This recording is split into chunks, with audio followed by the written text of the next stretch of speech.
ബലിതർപ്പണ ചടങ്ങുകൾക്കിടെ ക്ഷേത്രകുളത്തിൽ അകപ്പെട്ട് മുങ്ങിത്താഴുകയായിരുന്ന വയോധികയ്ക്ക് രക്ഷകനായി 14-കാരൻ.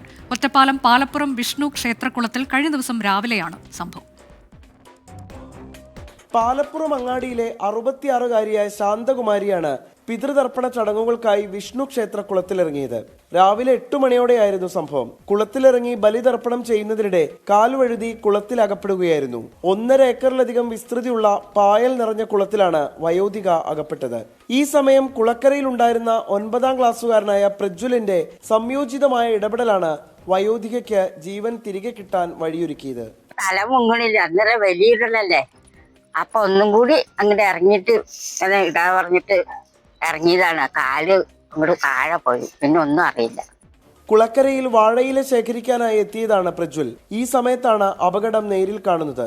ഒരു നിമിഷം പോലും ചിന്തിക്കാതെ പ്രജ്വൽ കുളത്തിലേക്ക് എടുത്തു ചാടുകയായിരുന്നു.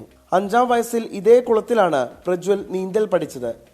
കുറച്ചുകൂടി തിരിഞ്ഞപ്പോഴേക്ക് അമ്മയുടെ സൗണ്ട് ഇട്ടു. പിന്നെ നോക്കുമ്പോ അമ്മ അവിടെ മുങ്ങണ് പെട്ടെന്ന്. അവിടെ അത്യാവശ്യം ആഴുണ്ട്. അപ്പൊ ഞാൻ പെട്ടെന്ന് ഓടി വന്നിട്ട് പിന്നെ ചാടി അങ്ങനെ പിടിച്ചു കരയെ കിട്ടിയത്. ജീവന് വേണ്ടി പിടയുകയായിരുന്ന വയോധികയുടെ കയ്യിലാണ് പ്രജ്വലിന് പിടികിട്ടിയത്. വയോധികയെ ചേർത്തുപിടിച്ച് കുളക്കരയിലേക്ക് പ്രജ്വൽ നീന്തി. ഒരു ജീവൻ രക്ഷിച്ച പ്രജ്വലിനെ ചേർത്തുപിടിക്കാനും അഭിനന്ദിക്കാനും ജനപ്രതിനിധികൾ ഉൾപ്പെടെ വീട്ടിലെത്തിയിരുന്നു. 24 പാലക്കാട്.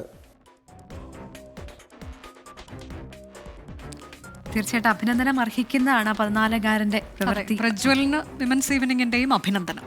പ്രത്യേകിച്ച് ഈ റാഗിങ്, അതുപോലെ മറ്റു ചില വാർത്തകൾ, ഈ 14 വയസ്സുകാരായ കുട്ടികൾ, സമപ്രായക്കാരായ കുട്ടികളുടെ പേരിൽ അത്തരം വാർത്തകൾ വരുമ്പോൾ പ്രജ്വലിന് അത് അഭിമാനിക്കാവുന്ന ഒരു കാര്യം തന്നെയാണ്.